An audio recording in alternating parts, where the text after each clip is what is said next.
The America's Democrats podcast, a project of 21st Century Democrats, is made possible by contributions from our listeners. Want to do more? Go to americasdemocrats.org and click Donate. And thank you for allowing us to be your voice. And if you enjoy the show, please share it with your friends on Facebook and Twitter, and leave us a review on your favorite podcast app. This is the America's Democrats podcast, the weekly podcast for stand-up Democrats. I'm your host, Jim Cuddy.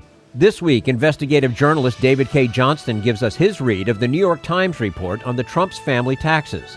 And filmmaker Kimberly Reed documents the truth on how American elections are bought and sold.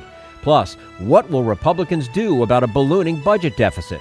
Matt Fuller of the Huffington Post joins Bill Press. Had enough of Fox News, the House Freedom Caucus, and Donald Trump? If you want the facts that you won't get from them or from the fake news sites of the alt-right, then stay tuned. Our sponsor, 21st Century Democrats, works hard to get everyday Democrats involved in returning our party to its roots and to success at the ballot box. Sit back and listen, then stand up and fight. And follow 21st Century Democrats on Facebook for all the latest progressive news. We're glad you can join us. Earlier this month, the New York Times published a bombshell investigation into Donald Trump's finances and the many tax schemes he used to enhance his wealth. David Cay Johnston has been reporting on Donald Trump since the 1990s and has done exceptional reporting on the president's taxes himself, including a release of Trump's 2005 tax return. He says the New York Times has created a roadmap on how to investigate the president, if the Democrats win the House in November.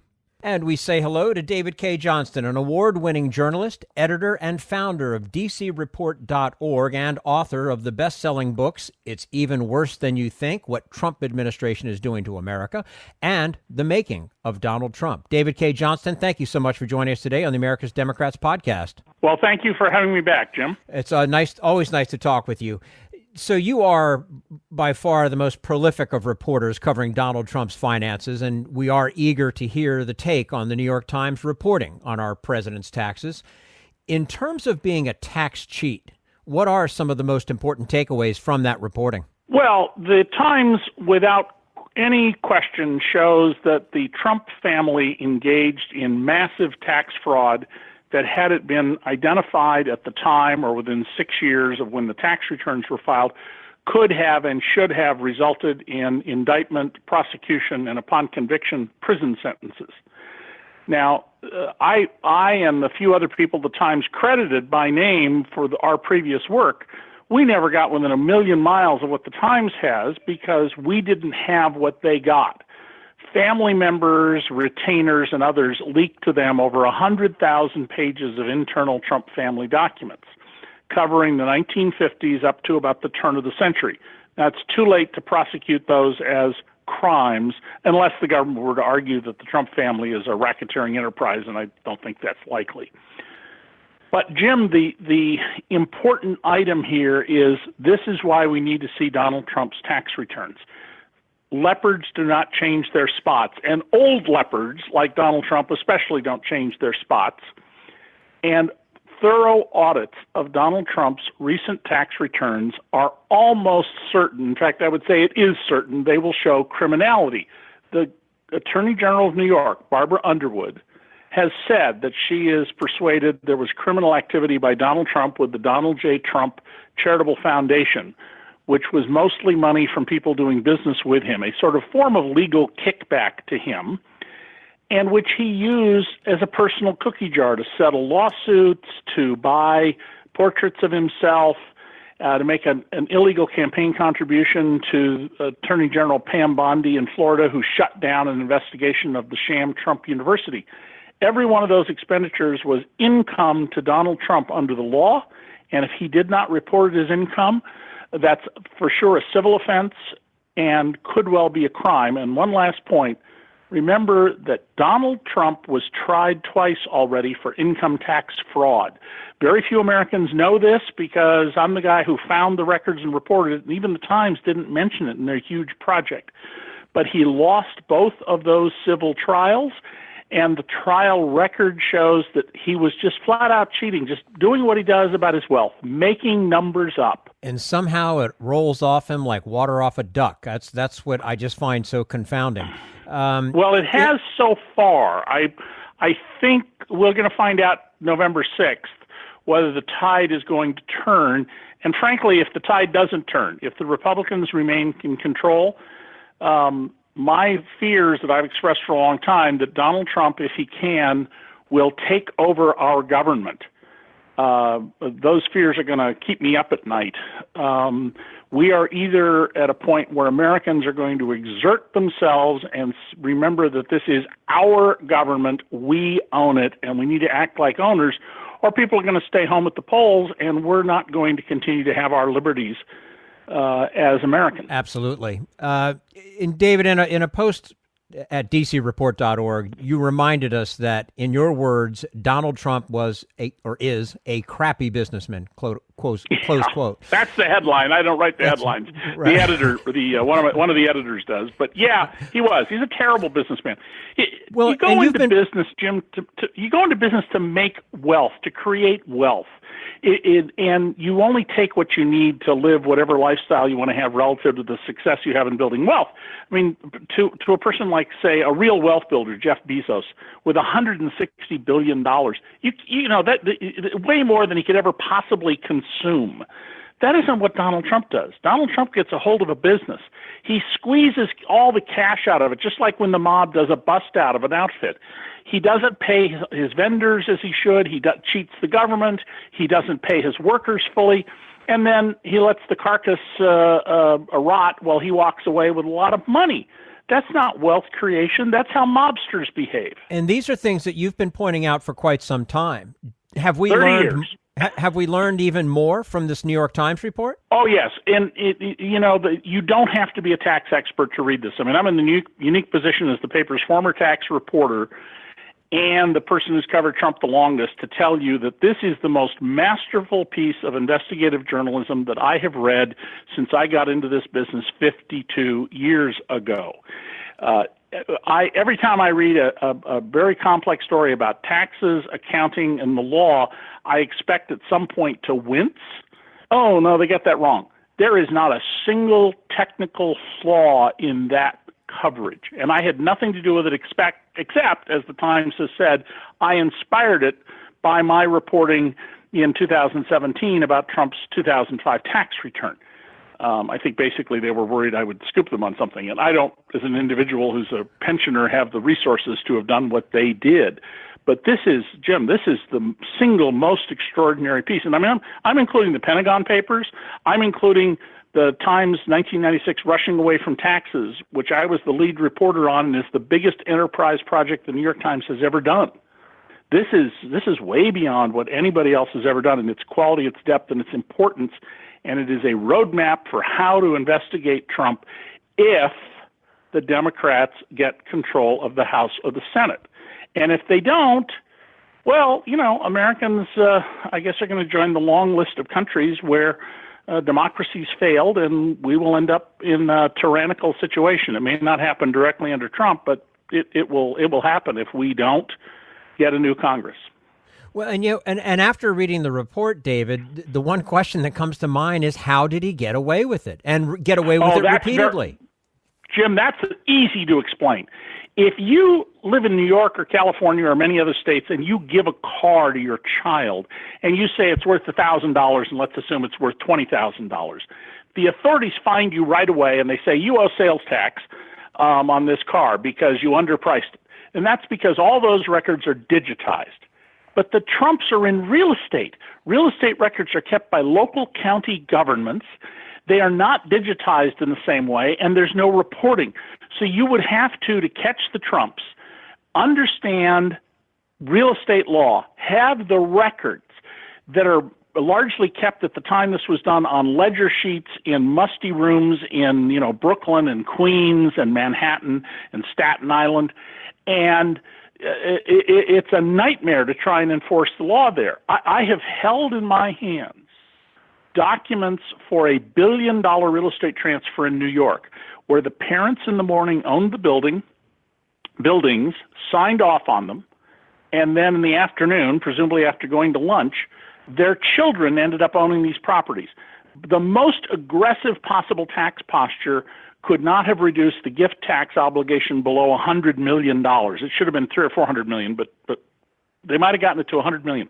Nobody has $100 million cash sitting around. Jeff Bezos, Warren Buffett, and Bill Gates combined do not have $100 million in cash lying around. Yet, and if you were doing this to pay the gift tax, you'd borrow against the building to make tax-deductible interest payments. There's no indication they did that. Now, because the gift tax return is secret, I can't prove they cheated.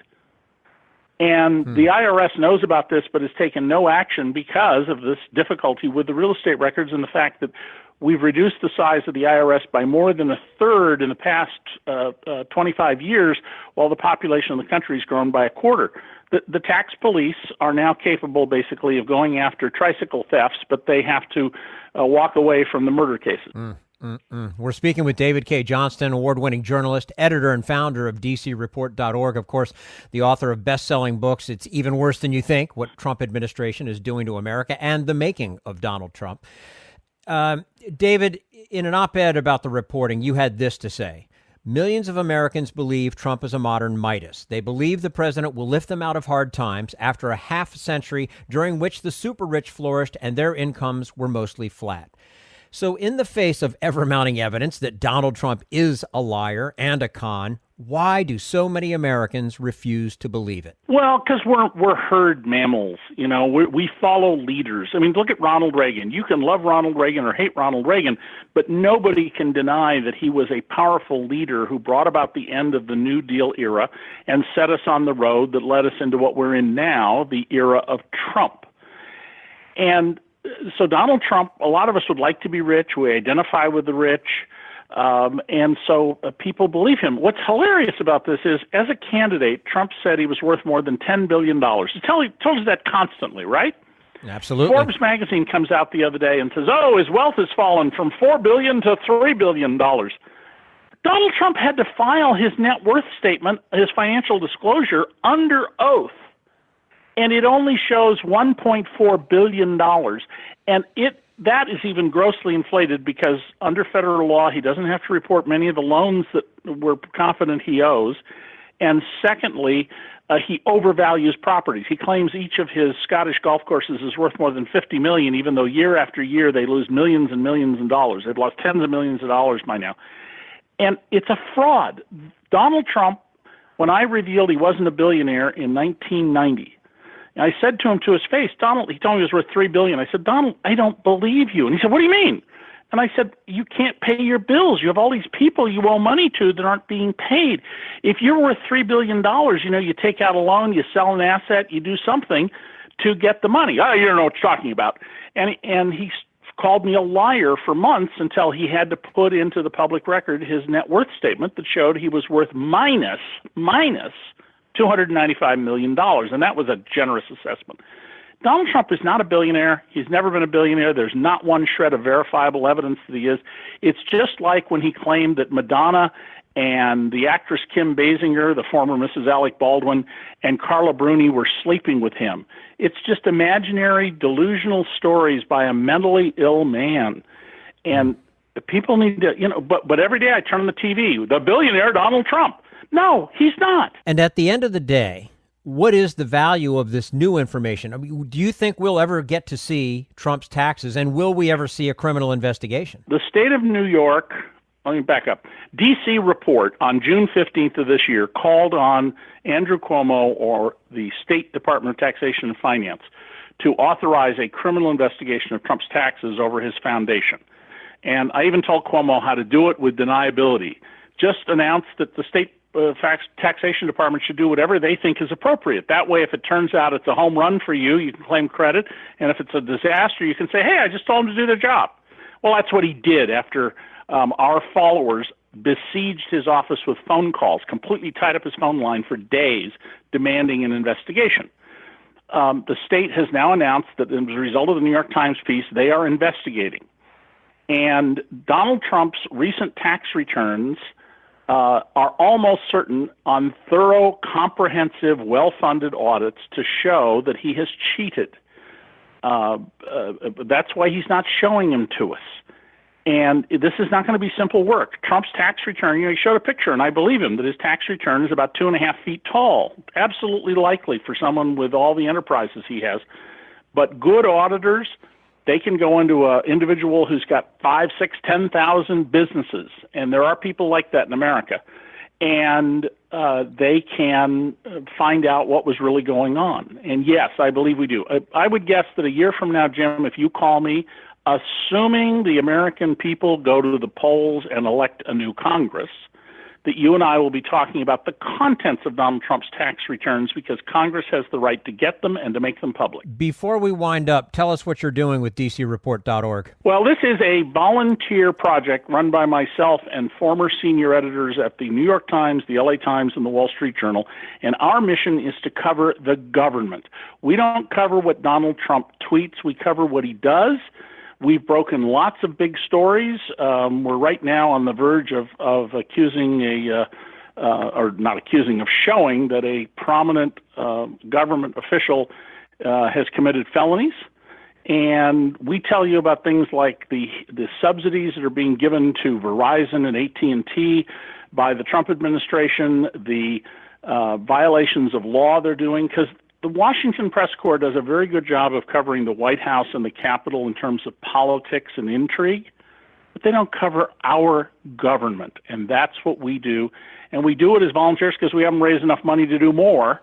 Would that I had the money to hire half a dozen young reporters and direct them on what to do, because there's so much going on in our government, regardless of who's in office, but especially right now with the Trump administration's efforts to destroy the effectiveness of our government, that it's one of the most important stories in the country, and it's getting very little attention. That's why we created DC Report.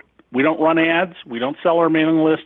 It's pure public service journalism. And then finally, David, before we let you go, one last chance to talk to our listeners before they vote on November 6th. What do you want them to keep in mind? Well, Max Boot, a dedicated Republican warrior of many years standing, is one of many principled Republicans who have said it is the duty of every Republican to vote out the Republican Party, because it isn't the Republican Party anymore. It is the cult of Donald Trump.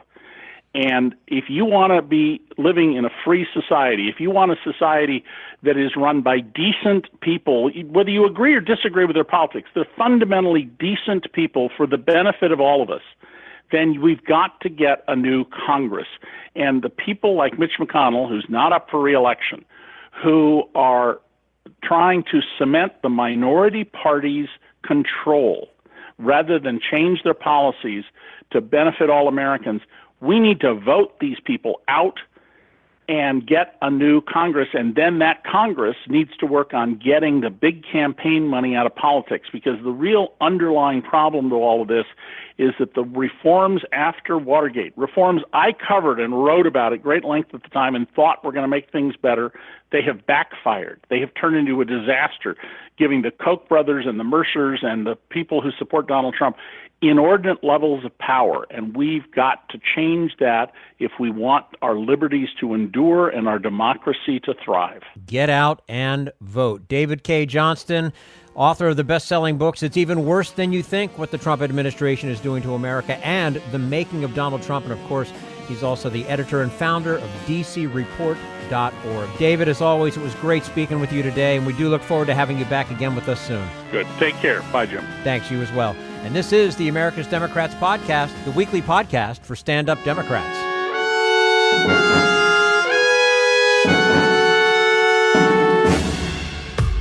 We want you to sit back and listen to this americasdemocrats.org podcast, a project of 21st Century Democrats. But we need you to stand up and fight. Do you want to get involved and help get our party back to its roots and to success at the ballot box? You can make your contribution to help us keep this show going and to elect Democrats who will stand up for democratic principles. Go to americasdemocrats.org and click on Donate at the top of the page. This Social Security measure, I believe that we must pass legislation to provide medical care This is our tradition. When our grandparents came to America, it was the Democratic Party which said, welcome. It was the Democratic Party, the party of Roosevelt and Truman and Kennedy and others, who said that America belonged to all its people, not just a handful of the rich or a few giant corporations. That's why great leaders like FDR fought so hard for Social Security, and why JFK stood up to the insurance companies and their Republican allies to get Medicare. It's not just one thing, or one time, in one place. It's about a whole history of standing up to the Republicans and saying someone has to be on the side of regular working people in America, whether it's defending Social Security or just the way your loved ones are treated on the job. That's what the Democratic Party is all about. And that's why this message has been brought to you by the Democratic Party. Working people like you and me. Paid for by 21st Century Democrats. Not authorized by any candidate or candidates committee. This is the America's Democrats podcast, the weekly podcast for stand-up Democrats. Coming up next, how untraceable corporate money corrupts U.S. elections. But first, we turn to Jim Hightower, America's #1 populist, for his common sense commentary. If you despair that a mysterious plague of incurable political knuckleheadism has swept our country, turning previously progressive white working class people into mindless Trump worshippers, check out this report, The Promise of a Progressive Populist Movement. It's from People's Action, a grassroots coalition that sent out volunteers to knock on more than 5,000 doors, have nearly 2,500 phone conversations, and visit scores of local events and churches in Trump country. Dozens of rural counties in 10 swing states that went for Trump in 2016. The volunteers simply had open conversations, asking folks in economically distressed rural communities what mattered to them politically. The most common initial response was, "No one's ever asked me before." While Trump voters are predominantly white, the working-class families visited by People's Action included Black, Latino, Native American, and other residents living in these rural areas. Practically none were worried about the inflammatory bugaboos that idolatrous Trumpsters cite. Hordes of invading aliens, mooching poor people, fake media. Rather, what most concerned them was being told by word and deed that they, America's hard-hit and hard-working families, don't matter. Far from converting to the narcissistic church of the Donald, these voters saw Trump as merely a handy blunt force club to whack a two-party system that no longer speaks to, much less for, them. This is Jim Hightower saying, and rather than embracing Trump's elitist ideology and corporate agenda, they told People's Action that they want populist reforms like health care for all, fair wages, free access to education, clean water, and a government uncorrupted by big money.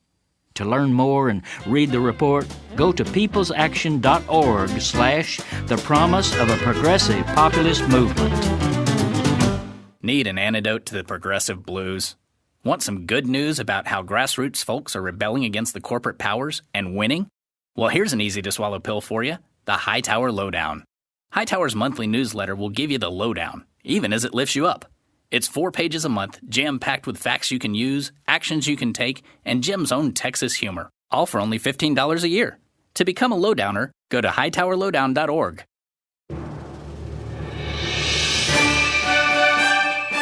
This is the America's Democrats podcast, the weekly podcast for stand-up Democrats. Kimberly Reed's newest film, Dark Money, is a powerful expose of the influence of anonymous donors in political campaigns. She says growing up in Montana gave her a front-row seat to the corrupting influence of money in politics and the perfect setting to tell that story. And we say hello to Kimberly Reed, who is a critically acclaimed documentary filmmaker. Her 2008 film, Prodigal Sons, is an autobiographical account of her return to Montana for a high school reunion as a trans woman, and it received numerous awards. Her newest film, Dark Money, takes critical acclaim to a new level. It is a commanding and compelling critique of anonymous donors and the failure of our legal system to protect us from their influence. Variety magazine called it, quote, a rather harrowing portrait of democracy under threat, close quote. And Vogue magazine described it as, quote, required viewing for American citizens, close quote. Kimberly Reed, thank you so much for joining us today on the America's Democrats podcast. Thanks so much for having me. Oh, certainly our pleasure. And, you know, many reviews of your film have made note that campaign finance is not exactly a topic that seems accessible. Given that, What made you decide to do this film, and what made you decide that people will actually pay to see it? A lot of people have said that. It's, when you think about cinematic subjects to tackle, campaign finance reform is probably not at the top of your list. But if you look at, that same list of what are the most important issues in our society today, I think, and a lot of other people agree that campaign finance reform is one of the most important issues, and that we do need to find a way to tackle it. So even though it wasn't the most cinematic thing around, I knew that I had found a way to tell this story. And it really involves, wrapping it around real people as usual, just finding the right people in the right setting to tell this story. I'm from Montana, and I have been, even though I live in New York now, I paid attention to all the politics back in my home state. And I saw that developing, that this was going to be a really good case study for me to be able to tell this story, and, given a chance to take this story that's usually a little complicated to show. When I became aware that I had an opportunity to do that, I of course wanted to tackle that. Well, and you mentioned that you're a native of Montana and chose that state as the setting for the film. How did growing up in Montana influence your views about money and politics, and what made it the perfect setting for this film? Montana has a long history of being really skeptical of corporate money that comes into Montana from outside the state.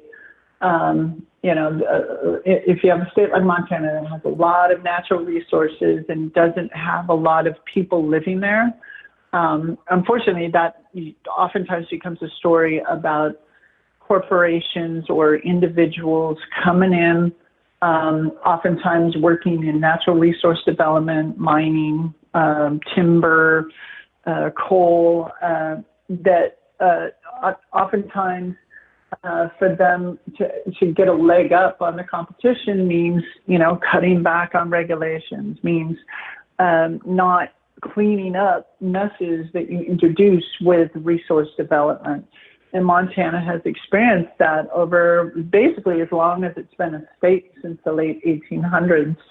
And, with that skepticism is kind of built in from people who are used to living in a really beautiful state. And, when you see some of the excesses of natural resource development, and when you notice that somebody didn't clean up a big mess that they left behind, it becomes very, very apparent. And I think that skepticism that Montanans have is something I grew up with. It sounds like I know what it looks like when you see that irresponsible corporate development. And I grew up going to grade school and hearing stories about, in grade school about the copper kings fighting it out with each other to control the copper mines in Butte, Montana, which at the time were known as the richest hill on earth because they were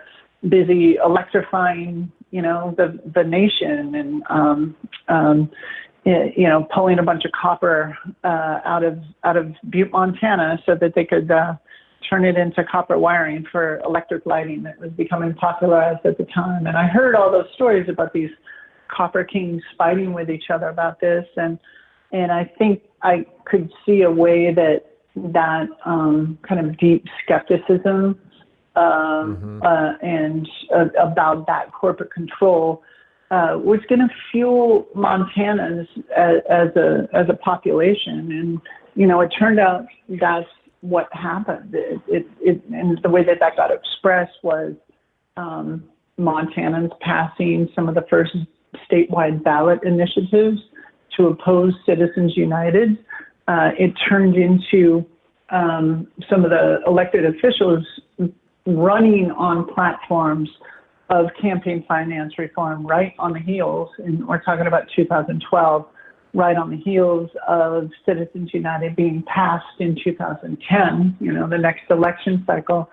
And it was just apparent that my home state was responding in a way, reacting in a way to Citizens United in a way that other states weren't. And as such, it just became a really good case study to look at what is sometimes the complicated issue of money in politics. But I could just see that it was going to develop in a way that we could really tell this story based on the real folks who live in Montana. Mm-hmm. Now let's talk a little bit about the film itself. John Adams is the central character in the film. What drew you to him, and how did his story unfold? John Adams was an investigative reporter. At the time, he was the Capitol Bureau Chief for the Great Falls Tribune, which is a Gannett paper there in Montana. And, as somebody who was an investigative reporter reporting a lot on money in politics, and as someone who was just very used to, being that watchdog reporter that was very familiar with how to follow these stories, I thought that John would be a good narrator for the film, somebody who could kind of, lift up rocks and kind of through his eyes, the audience would see all of the bugs that were crawling underneath it, so to speak. And John did kind of fulfill that role as our kind of quasi-narrator for the film. But as we were going through this and following the story, John also became emblematic of what the journalism industry was really going through at the time in 2014, 2015. John ended up losing his job and having to strike out on his own to keep covering these issues. And that was a very common story at the time. It continues to be a very common story. And when that was happening, I was just realizing that, John's kind of subplot of him endeavoring to find a livelihood and a business structure where he could continue to be an investigative reporter, that was a really good subplot because it was just emblematic of everything that was going on in the journalism industry across the country. Yeah, very fitting indeed. The film tells several smaller stories and brilliantly stitches them together into a larger truth. For listeners who haven't seen the film yet, will you give us an example of one story and how it fits into the big picture? Well, one of the small stories I think is a really important one. As we are following the story of campaign finance in Montana, we get some really amazing revelations. The reason that dark money as a system of campaign finance is able to work is because we just can't tell what's going on with it, right? They've devised loopholes where wealthy interests, whether those are organizations or individuals, where they're able to inject money into a political campaign to, influence politicians or influence policy once they're elected. And oftentimes you just can't tell that story because you don't have a way to connect all of the dots. Like we all kind of suspect that there's money going into this campaign or money influencing that politician. But it's oftentimes really hard to show that just rampant corruption by really connecting all of the dots. And we had an opportunity to do that. I'm not going to go into all the details because there's too many spoiler alerts involved in that. I'm going to let people have fun discovering that as they watch the film. But there's one person who's a whistleblower who is enrolled in a trial for one of the most powerful and influential legislators in the states. And she basically volunteers to, become a whistleblower, and this kind of shows what's really going on inside these organizations who claim that they don't have any sort of contact with the candidates that they're supporting. But as a result of our testimony, we find out that that stuff is just happening all the time. It was a well-worn plan that was not only being utilized in Montana, but was actually part of a much larger national organization that was running this same plan to use dark money to take over elections, and they were doing it in 5 different states. So, yeah, it's wow. real. It's those whistleblowers like that really crack things open. Yeah. We're speaking with Kimberly Reed, critically acclaimed documentary filmmaker. Her newest film is what we're talking about today, Dark Money. Kim, it's been noted that the film takes a bipartisan approach, despite the fact that many may see campaign finance as more of an issue for Republicans than Democrats. Why was a bipartisan approach important for you? Ever since Citizens United was passed in 2010, if you look at polls that have consistently been taken since then, what you find again and again, year after year, is that about 70-80% of the American public thinks that our campaign finance system is busted. It allows corruption, and that there's something that we need to do to fix that system. As I started working on this film in 2012 and saw those polls come in and just saw the same numbers come back again and again, year after year, it just, becomes very, very clear that this is a bipartisan issue, that both Democrats and Republicans want campaign finance reform.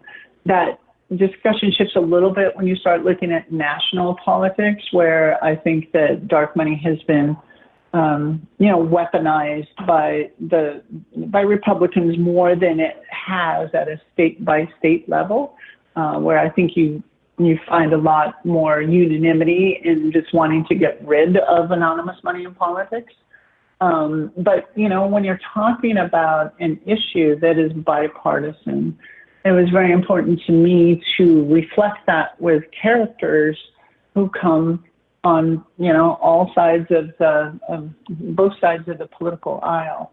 And just, the way that the story played out in Montana, the way that this good case study that I keep talking about, the way that was playing out happened to be with money from the far right wing of the Republican Party that was actually going to attack other Republicans.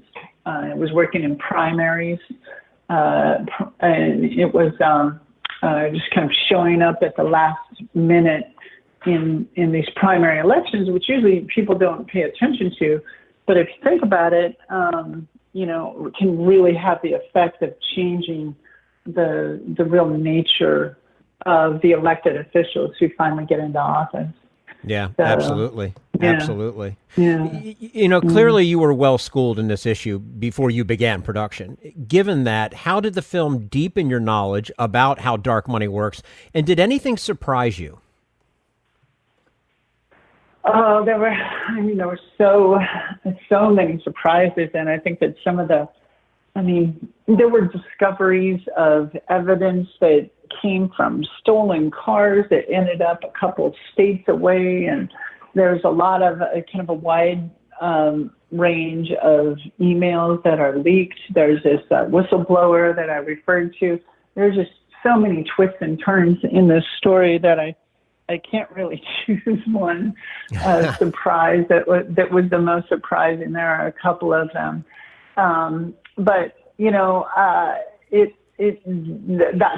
that's the fun part of working on documentaries, especially when they take a while to make, like this one did, which took 6 years. You just know that along the way there's going to be twists and turns, and the challenge in the editing room is to replicate that the same drama that happened in real life, but Sure. to convey that in the film as it's taken place over about an hour and a half. So I did learn a lot about how dark money works, and one of the things that I didn't really think about at first blush, but I think is really important and really fundamental, especially when one takes a step back and looks at the political lay of the land as we see it in 2018, where things are so polarized and so negative, and there's such a tendency for people to sort of decamp into their own own tribe, right? And there's just not very much conversation going on across the political aisles.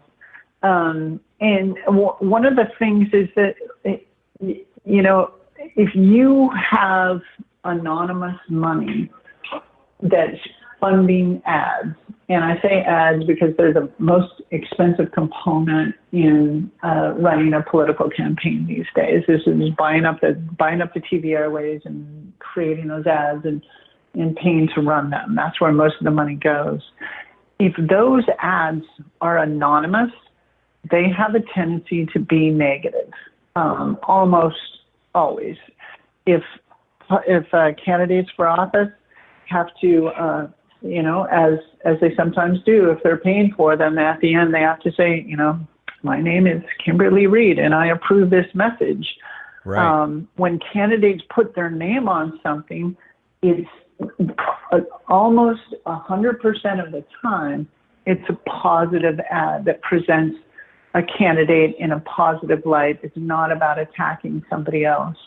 So I think that if you take a look at the way that dark money first started really being used soon after 2010 and grew in the 12, 14, 16 election cycles, if you look at how much more negative, how much more polarizing, how much more toxic the whole political discussion has become since 2010 when Citizens United passed, I think you have to look at the role of dark money as being one of the primary factors in creating this toxic, really negative atmosphere. Mm-hmm. The film is a testament to the power of storytelling over just stating opinion. Is this something that you believe we need more of in our political conversations? I do. I make films to ask questions. I had a lot of questions about, the defense that you hear on the other side of campaign finance arguments is usually a First Amendment argument that, this is somehow impinging freedom of speech. I'm a documentary filmmaker. I had plenty of questions about, does this encroach on people's First Amendment rights? As a documentary filmmaker, I use my First Amendment rights all the time. And so that question, that sort of philosophical issue about where do we draw those First Amendment lines was a really interesting one. And I think that, sometimes documentary films are guilty of, having a lecture ready and just kind of hectoring the audiences and wagging our finger a little bit as documentary filmmakers and telling them what to think. And I think that we're, as people, we're just much more complex and nuanced than that. And we like to figure stuff out ourselves. It was important to me to include at length the counter arguments to the position that I, ended up finding myself agreeing with, which is that, I think we do need campaign finance reform. But I also thought it was very important to include a First Amendment lawyer who argues the opposite side of that every day. I thought it was very important to include that argument as well, so that people can come to their own opinions. And maybe they don't agree with me, but I think that having that complicated debate about public policy is what our democracy is really about. So as a documentary filmmaker, I certainly want to encourage people to, dig into that debate. Yeah, I agree with you 100%. I mean, there has to be more conversation and less name calling, less of this petty back and forth kind of throwing sticks and stones at each other. And without a doubt, this film is raising awareness about this critical issue. And as we know, awareness needs action to lead to change. You have several concrete suggestions on how people can take action. Can you share some of those? Yeah, well, we have a website where we kind of gather some of these. There are a lot of things you can do to push the movement of campaign finance reform forward. And we list a lot of those at darkmoneyfilm.com. We have this page called Get Involved where people can go and get in touch. Sometimes there's organizations that are pushing for a constitutional amendment to overturn Citizens United, or state ballot initiatives like the one I mentioned passed in Montana in 2012. I think one very effective way to turn back the tide of the influence of money in politics, especially dark money in politics, is to create a system of public financing like we used to have, which we neglected and totally fell into disuse after the 2008 campaigns. And, I live in New York City right now, and what we have is a system, there's a pool of money that matches small donor donations to candidates. And in New York City, it matches them 6-1. So if I'm running for office, I can, go to a school board meeting and raise money from people who are there. And if that's matched 6-1, all of a sudden I have this, formidable, funding source. And that, as a candidate, encourages me to talk to everyday citizens instead of only talking to millionaires and only doing the bidding of millionaires once you're elected into office. So that has a very good democratizing effect. And the other, really amazing thing that happens is you find a much more diverse set of people who are actually running for office and getting elected to office. There's kind of a spin-off of that thinking, which Seattle tried recently, and it seems to be working well, which is called democracy vouchers.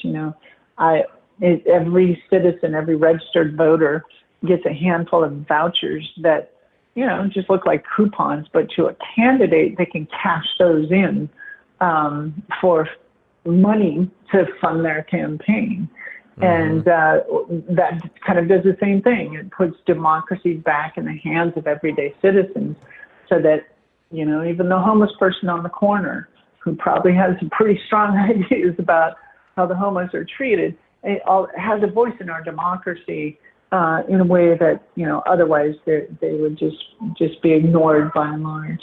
Yeah. So all of these ways of putting public financing, especially if you match those donations, is very powerful.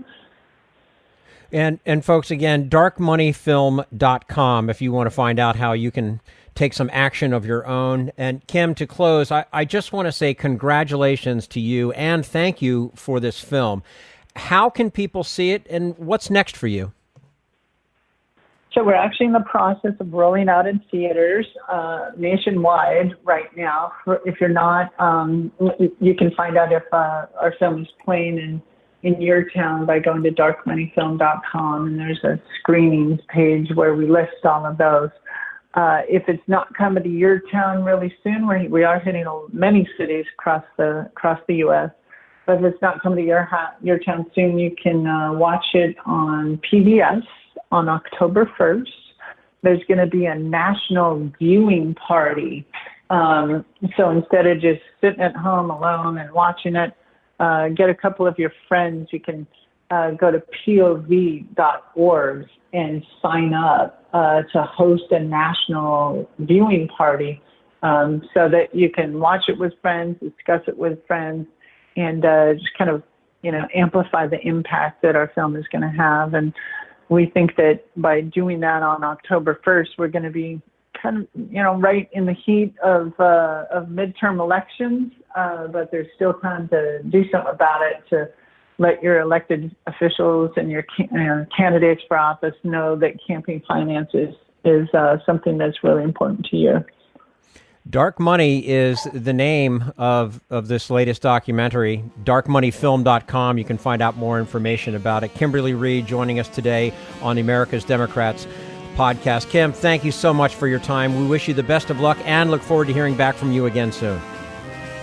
Hey, thanks so much. I really appreciate you having me. You're quite welcome. And this is the America's Democrats podcast, the weekly podcast for stand-up Democrats.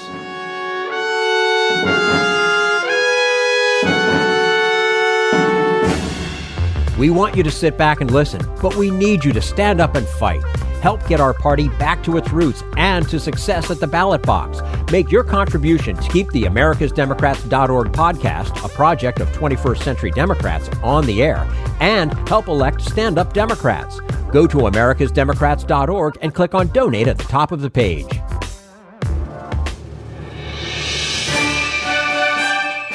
This is the America's Democrats podcast, the weekly podcast for stand-up Democrats. And now Matt Fuller of the Huffington Post tells Bill Press why Paul Ryan is defending deficit spending. As we were saying, this is the Bill Press Show, believe it or not, on Wednesday, October 17.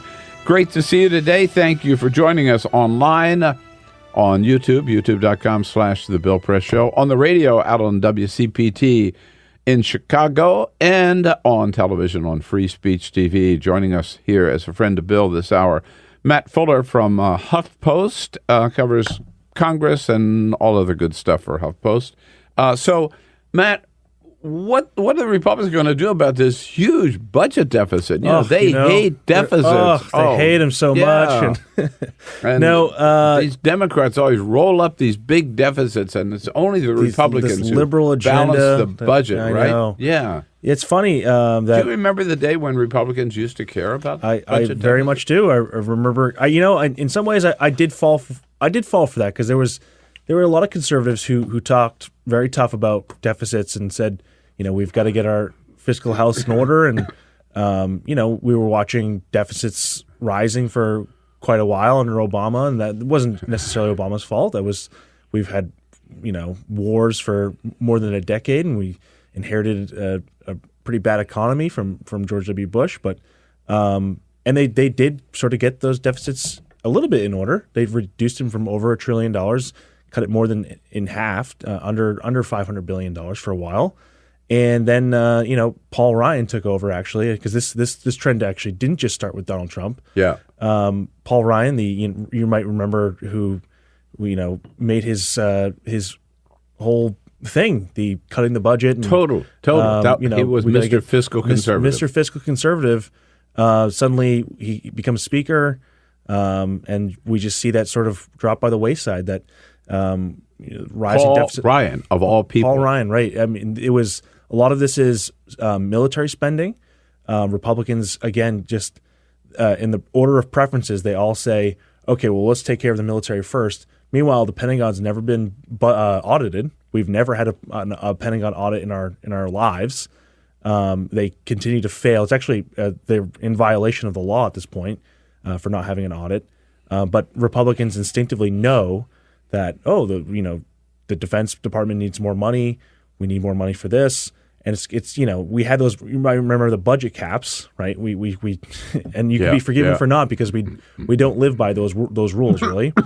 But yeah, Republicans just spend over that amount of money, and Democrats, as a sort of ransom for that, they do extract some concessions on the domestic side, because they're also saying, well, wait a minute, if you're not going to live by the the Budget Control Act on the defense side that you guys set in 2011, we're not going to live by that for domestic. So everyone's sort of spending willy-nilly, and meanwhile, you have this tax bill which has cut revenue. It's very clear. It's going to cut revenue.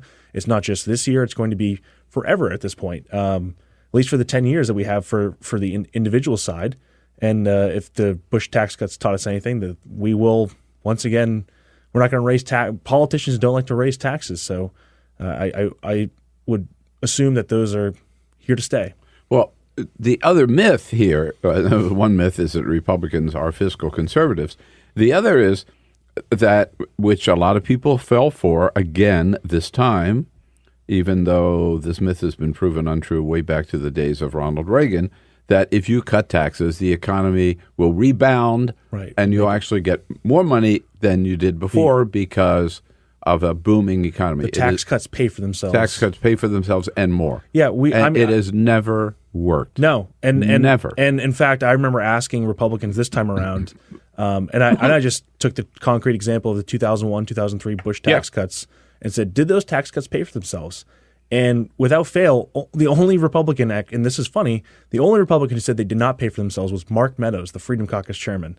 Everyone else said, yes, they paid for themselves. I got into a long argument with Kevin Kramer, who's running for Senate in North Dakota, who was, I was like, well, it's not true. I mean, this isn't a matter of opinion.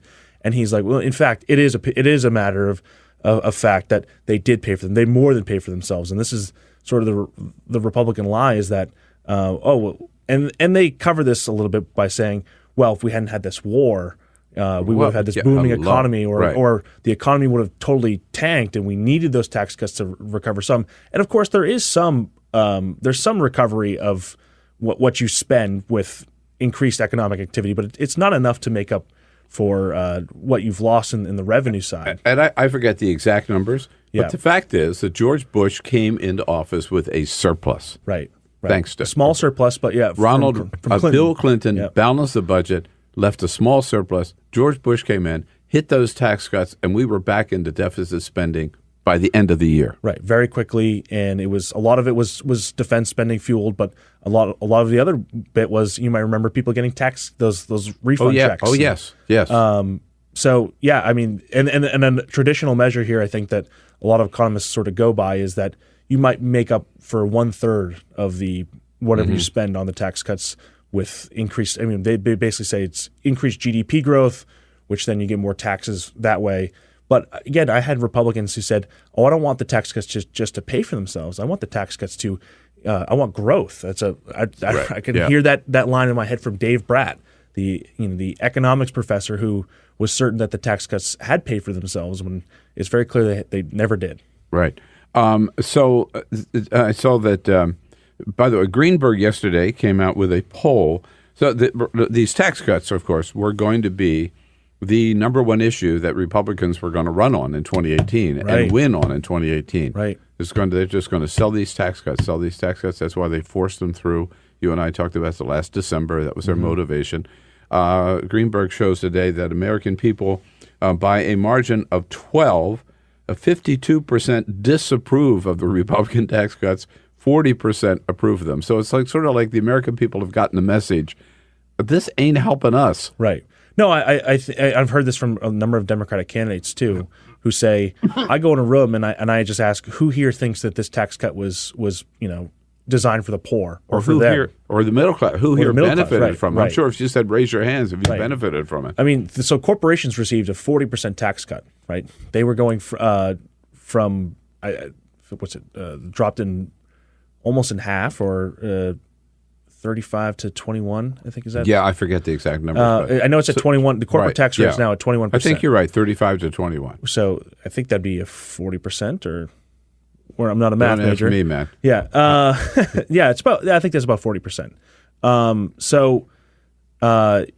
People know that they didn't get their tax burdens cut by 40%. This was primarily for corporations. Absolutely, and it's permanent, as you say, for the corporations. For corporations, right? And that also reveals, their true preferences and who they were really looking out for. They didn't make the individual side permanent; they made the corporation side permanent. And again, this is just not something that's paying for itself. We're seeing this now with the deficits, or the numbers are coming in right now. I believe the Trump budget said that there was going to be a deficit of $440 billion, something to that effect. And we got the numbers yesterday. I think it's $779 billion for the deficit, and we're coming up to over $1 trillion. And we looked at the projections, and they're right on the money with the spending side. I think they said the spending would be around $4.1 trillion, but it's the revenue side that's not coming in. And again, by no measure are these tax cuts paying for themselves. They're not bringing in the revenue that Republicans promised they would. So you mentioned David Bratt as one economics professor who didn't understand or wasn't willing to admit the truth about the tax cuts. He's the guy who knocked off Eric Cantor. Cantor. Got a little fame for that, and now he himself has a pretty tough race, right? Abigail Spanberger, this former CIA operative. This is Virginia's 7th district, right around the Richmond suburbs. It's certainly a race that Democrats are looking to pick up. I have a podcast here myself, just a short 4-episode thing. We're going to profile this particular race, and we're looking at it from the perspective of the Democratic Year of the Woman. It certainly seems like Abigail Spanberger is an attractive candidate for a lot of women. Look at who the real resistance is, and it seems like it's moms who are watching MSNBC. And that's exactly someone who Spanberger might appeal to, as well as people who say, "Hey, I like a lot of her national security background." I watched the debate. I think it was not last night, but the night before, and she just demonstrated that Bratt was sort of misrepresenting her record, and certainly didn't combat a lot of the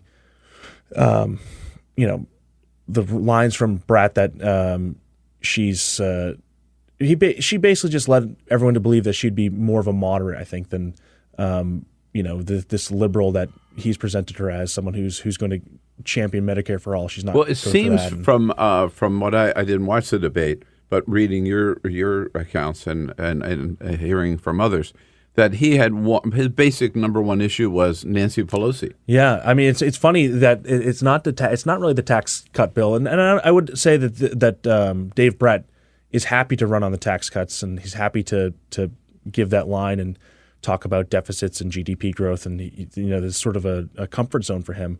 But 21 times he mentioned the name Nancy Pelosi, and every time he did it in an hour debate, in an hour and a half debate, and it just, if you look at 21 times, that's a very forced number. You have to really be trying to tie your opponent to Nancy Pelosi, and every time he did it, eventually there was just groans in the audience, just sort of laughs. And we hear a lot about how Republicans are running against Nancy Pelosi, and how she's such a toxic person. And I think there's some element of that, certainly some element in a lot of districts. But I think there's also might be a fatigue with voters, just Republicans constantly harping on Nancy Pelosi. And it's like, Donald Trump is president.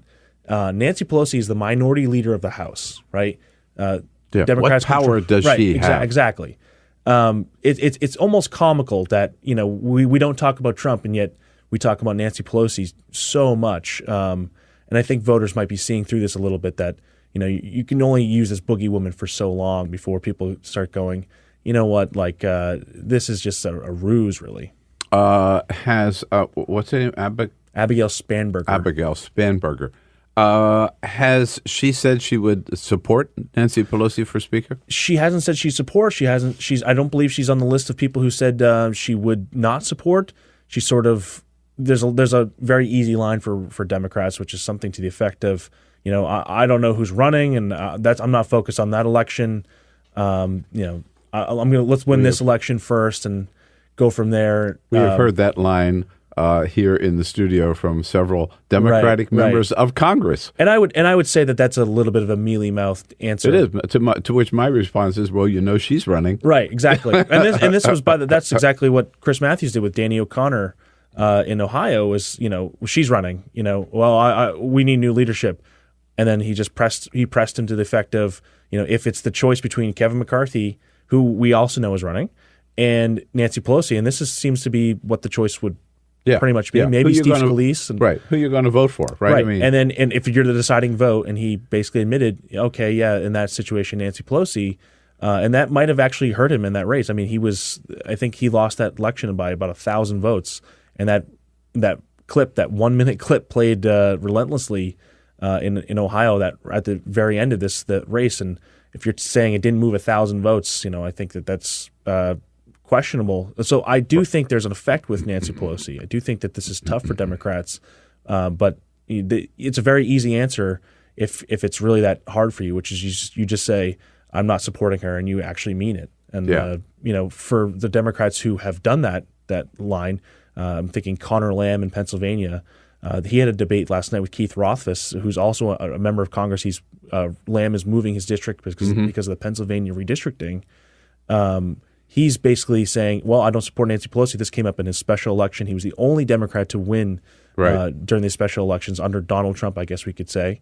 And it's just not an issue in his race as much because he's very clearly, and everyone knows, he's not going to support Nancy Pelosi. In fact, Keith Rothfuss had the opportunity in this debate numerous times to bring up Pelosi, and instead he pivoted to Maxine Waters, right? So they're going to go with some boogie woman, but it might not be as effective as Pelosi. And I know that Lamb has said, for a lot of his voters, people do ask him the question, and they want to hear the answer first, and then from there they'll hear the rest of what he has to say. Right. We'll be talking some more House races in the next half hour with Maria Urbino from Indivisible.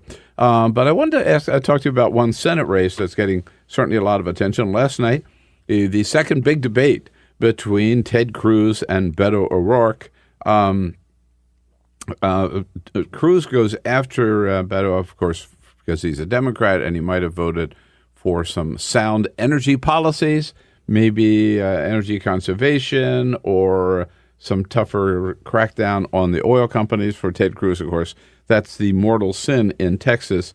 Here's Senator Cruz. Let me say, if you work in energy, if you work in oil and gas, Congressman O'Rourke's record on this is extreme. He didn't just vote for a $10 a barrel tax on oil. He's also voted for aggressive regulations of fracking, aggressive regulations of exporting liquefied natural gas.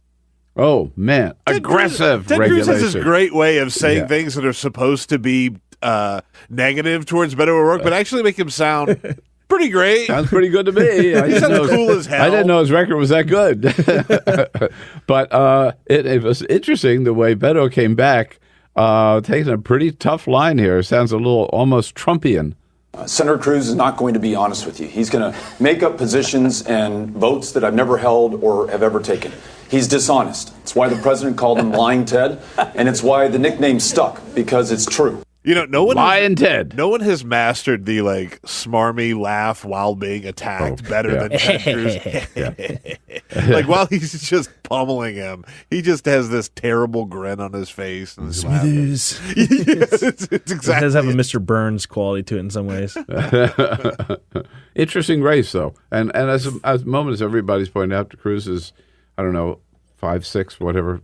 Points ahead. I've seen as many as 9. Yeah. But O'Rourke is a phenomenal candidate and has raised more money than any candidate in history. Right. Yeah. No, I mean, he's a phenomenal candidate in a very tough state to win. I think the polling really shows Cruz hovering right around 50, 52, and Beto is sort of stuck at this 45 number. And, it does depend on who turns out for that election. Certainly, Beto is trying to get as many Hispanic votes as he can, and that's really might be the key in Texas, is turning out that vote. We're not sure where that's going to stand, but he's certainly proven that he can excite the Democratic base, that he can raise money. He can raise money like no one else. And part of that, obviously, is that his counterpart is Ted Cruz, and I think people look at that race and go, oh, my God, they're licking their chops that this would be such a swing in the Senate between Beto O'Rourke and Ted Cruz. But, yeah, I think this is a very tough race for him to win. Still a chance, though, and I don't discount that at all. And a phenomenal candidate in his little van there. He has driven himself to every one of Texas. I think it's 295 counties or something. He points out that Ted Cruz has visited every county, but not in Texas. Every county, here he is. You've got somebody who left the state of Texas within a year of being elected to represent all of us to run for another office. Hasn't been to all the counties of Texas, but has been to all 99 of Iowa. Good point. Yeah, it's a pretty stark contrast, I guess. Yeah. Right. And he did. Remember, he did run. And because one of the things that Ted Cruz says that Beto O'Rourke is just using this as a stepping stone to running for president. Says a man who ran for president. Right. 2 years ago. His government shutdown was his stepping stone to running for president, right? Right. So before he was reelected, he ran for president, and then until he ran into the buzzsaw of Donald Trump. Speaking of buzzsaws, or bone saws. Oh, boy. Whoa, how's that for a transition? It's just hard to fathom how the President of the United States could leap to the defense of Saudi Arabia in this particular situation with the disappearance and it looks like the cold-blooded murder and dismemberment of his body, of Jamal Khashoggi. How do Republicans in Congress deal with this? So this is one of those situations where Republicans, of course, they're not here this week, so right. probably, and so we get this is very similar situation with a lot of Trump scandals, which is it's met with silence. If Republicans aren't here and they don't have to answer questions about it from reporters stalking the halls of the Capitol, they generally don't answer any.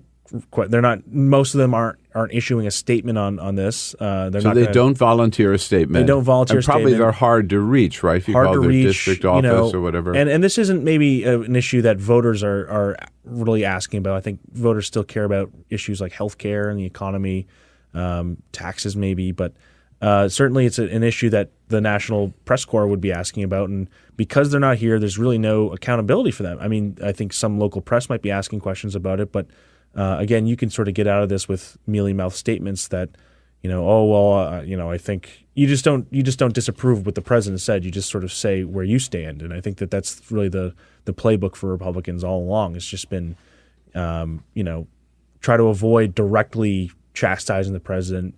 You can again just state where you stand, and they'll be happily tell you that. Well, I'm not going to break with the president. I'll tell you where I stand, and that's sort of the only one that acceptable. I've heard say anything critical is Marco Rubio. Mm-hmm. I might have missed some of the others, but Marco Rubio saying there should not be business as usual. Steve Mnuchin should not be going to this economic summit that Davos in the desert, as they call it. Right. Jeff Flake also said the same thing. Did he? Yeah. I think there's some senators who certainly have even that is pretty mild. It's very mild, right? You're not saying that, hey, let's investigate Donald Trump's finances with Saudi Arabia. He's claimed that he's made hundreds of millions of dollars from Saudi Arabia. He's still taking money. We have this little open checkbook here that it's called the Trump Hotel that Saudi Arabians can come in and book rooms or whatever. And where they've staged several events. Times. Right, The embassy has sponsored several events there. Oh, yeah, no, this is their place to go in Washington. Right. And he also has other business dealings with Saudi Arabia. So there's no real investigation about that. There's no one who's to this at all.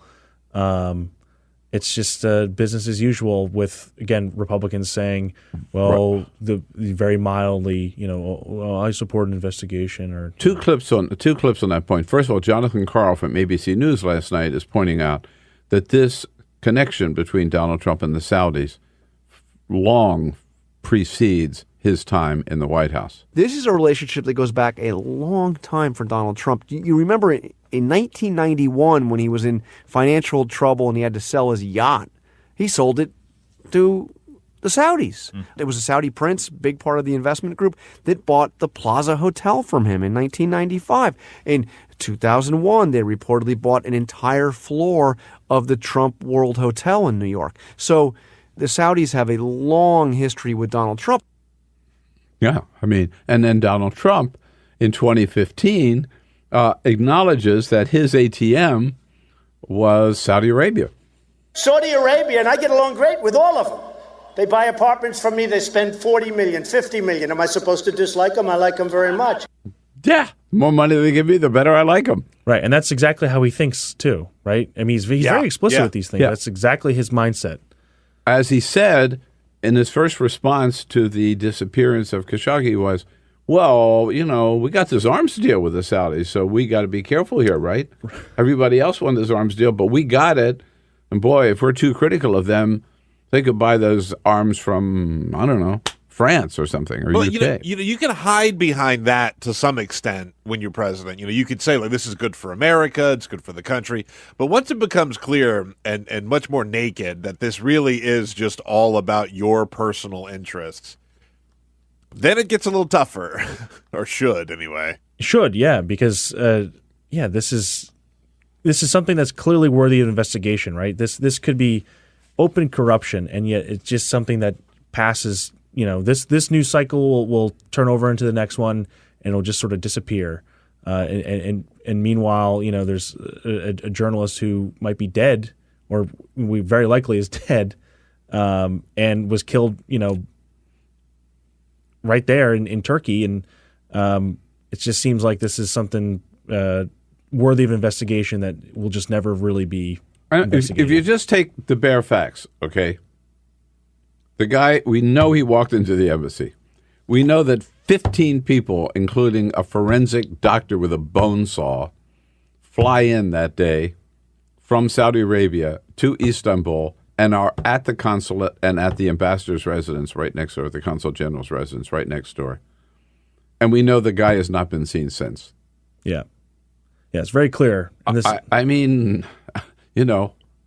yeah, maybe not conclusive. He chooses to believe them, right? This is his also defense is this is the same as Brett Kavanaugh, that the shift from proven until innocent until proven guilty. So for us to hold them responsible in any way, Donald Trump says we're treating them just like we treated Brett Kavanaugh. We're treating them guilty until proven innocent, right? And he said that, word for word. It's like Kavanaugh.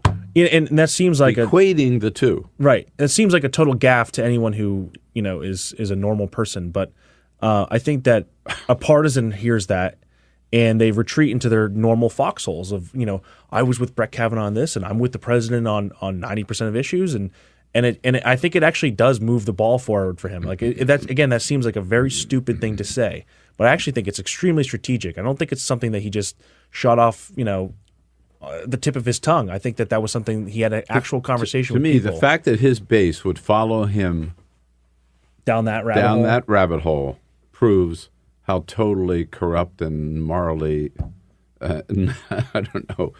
depraved his base is. That's all for the America's Democrats podcast. Thank you to all who made today's show possible. David Cay Johnston, Kimberly Reed, and the entire Bill Press team. And thank you for listening. If you liked what you heard, please get involved in our efforts to keep this show going and to elect Democrats who are bringing the party back to its roots. Go to americasdemocrats.org and click on Donate at the top of the page. And be sure to find 21st Century Democrats on Facebook and Twitter, and leave us a review on your favorite podcast app. For the America's Democrats podcast, I'm your host, Jim Cuddy.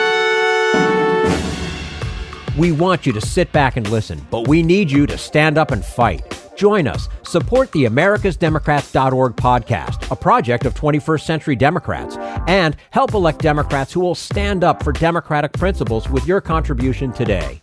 Go to americasdemocrats.org and click on Donate at the top of the page.